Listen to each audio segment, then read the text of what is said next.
In this lesson, we are talking about the volume of spheres. So first we're going to get into the formula to find the volume of a sphere, and then we're going to apply the formula in several different ways. So finding the volume using a diagram, without a diagram, and finding missing dimensions in spheres. So first we need to take a look at how we derive the formula. We did the same thing with a cylinder and a cone previously. Now we're going to look into how the volume of a sphere is similar to a cylinder and a cone.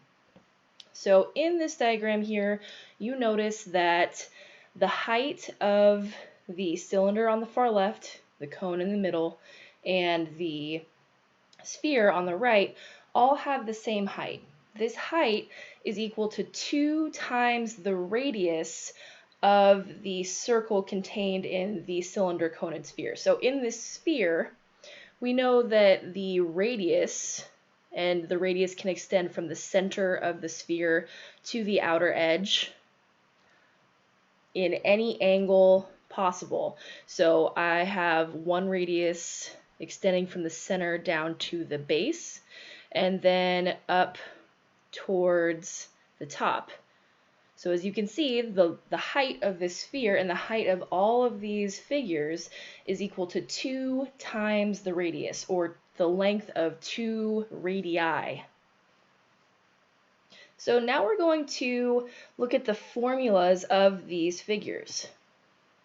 And as a review, the volume of a cylinder is pi times the radius squared times the height.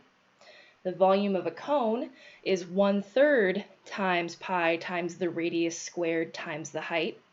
And the volume of a sphere, interestingly enough, a sphere fills 2/3 of a cylinder with the same height. That's why we have 2/3 times pi r squared times height. But we're not done. This isn't actually the volume of the sphere. We're going to have to rearrange some things here. So I know that the height given in this sphere is actually 2 times the radius, 2r. So I'm going to plug that in for the height. So volume equals 2/3 times pi times the radius squared times 2r. So now let's simplify this equation here. What we're going to do, I'll change pen colors here, is we're going to multiply 2/3 by 2. And we notice we have some other like terms. We have r squared and we have r. And this r has an exponent of 1. R squared times r to the first power. So when we simplify this, 2/3 times 2, if you multiply them together, is actually 4/3. And pi stays the same. And then r squared times r to the first power, you're adding the exponents. This would be r to the third power, or r cubed. So the volume of a sphere is actually 4/3 times pi times the radius of the sphere cubed. So the only measurement you need to find the volume of a sphere is the radius. The only measurement you need is the radius, because spheres technically don't have a height. That's just the diameter of the sphere. So let's put that into practice. You can see we are given a sphere with a radius of 2.1 centimeters, and our directions are to find the volume, use 3.14 for pi, and round to the nearest tenth if necessary. And I'll tell you in this lesson, you are definitely going to have to round more often than not. So let's start this out. We are given the radius. That is the only dimension we need. And so let's fill in what we know. Volume equals 4/3 times pi times the radius cubed. And since we are using 3.14 for pi, here's what our formula is going to look like. So 4/3 times 3.14 times 2.1 cubed. And please understand that when we cube something, we are multiplying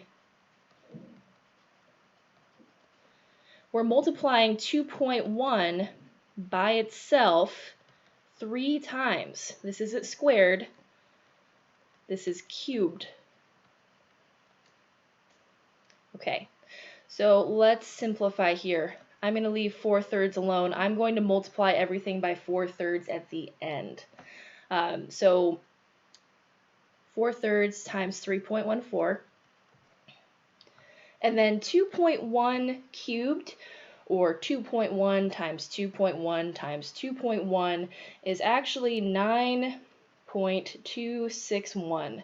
And I'm not going to round until I absolutely have to. I want my volume to be as accurate as possible.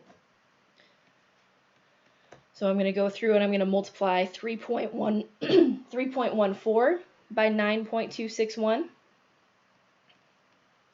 And the product of those two numbers is 29.0795. So at the very end, we need to multiply that number by 4/3. And the easiest way to do that, and this is how I remember it, we're multiplying 29.0795 by 4. So multiply by 4. Multiply by 4, and then once you find the product of that number and 4, then you're going to divide by 3. So multiply by 4, then divide by 3. And so when we do that, and we round to the nearest tenth,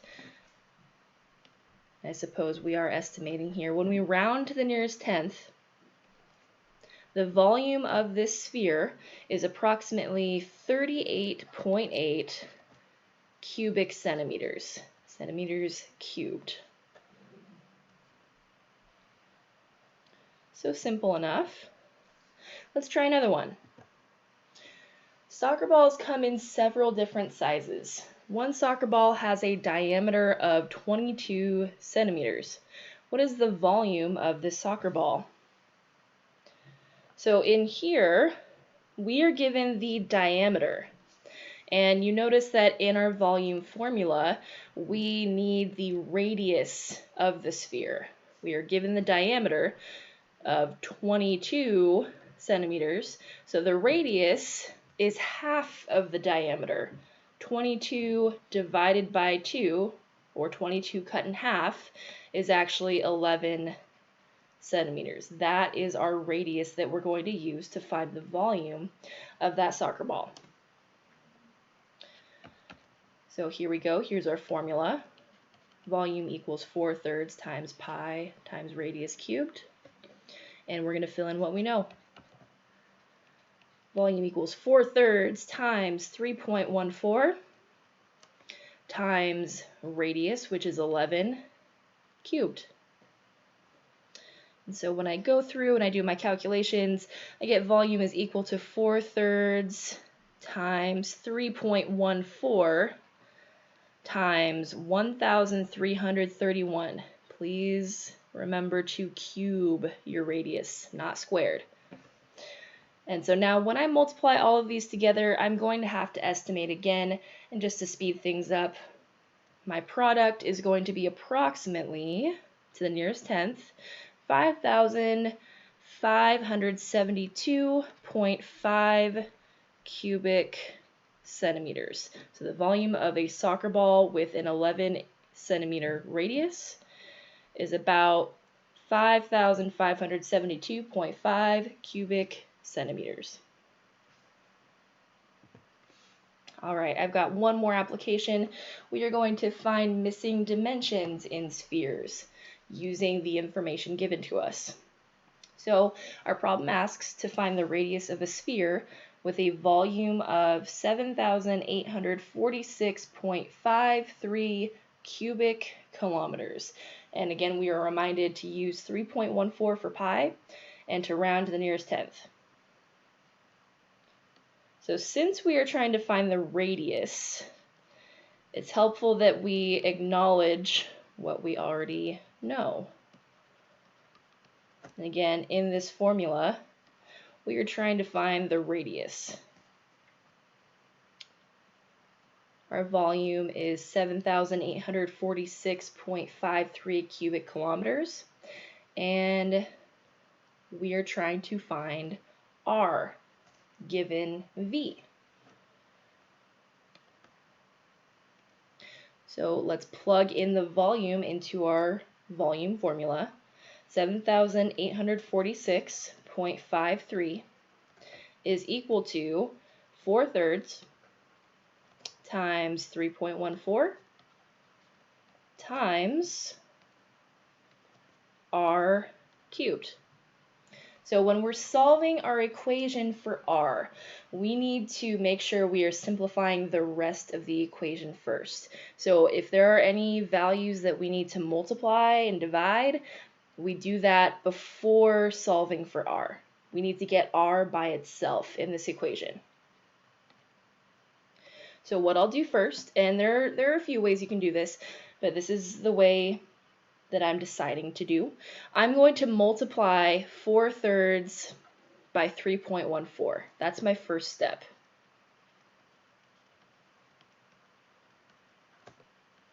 So the product of 4/3 and 3.14, and I had to estimate a little bit, is 4.19. Try to estimate as little as you can before solving for R. And so now I have 7,846.53 is equal to 4.19 times R cubed. To get R by itself, I'm going to do the opposite of multiplying by 4.19. I'm going to divide everything by 4.19. There we go. And so when you divide, you get 1,872.68 is equal to R cubed. And so now from here, R is being cubed. So the inverse of cubing a number is taking the cube root. We need to take the cube root, not the square root.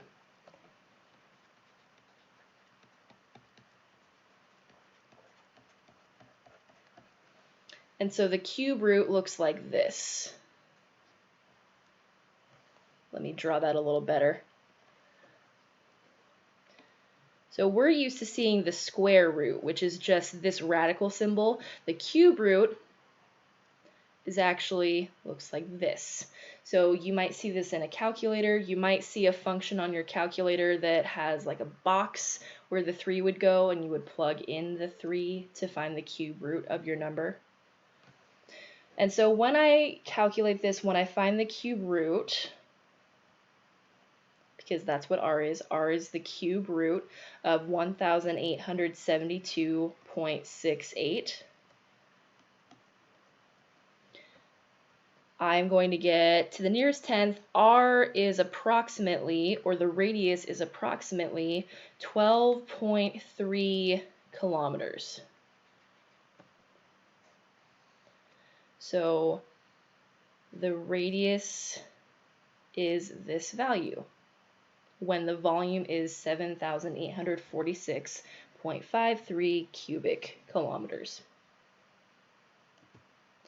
So that was our short lesson, and just our brief concept summary. We learned about how to derive the volume formula for a sphere, and that formula is 4/3 times pi times the radius of the sphere cubed.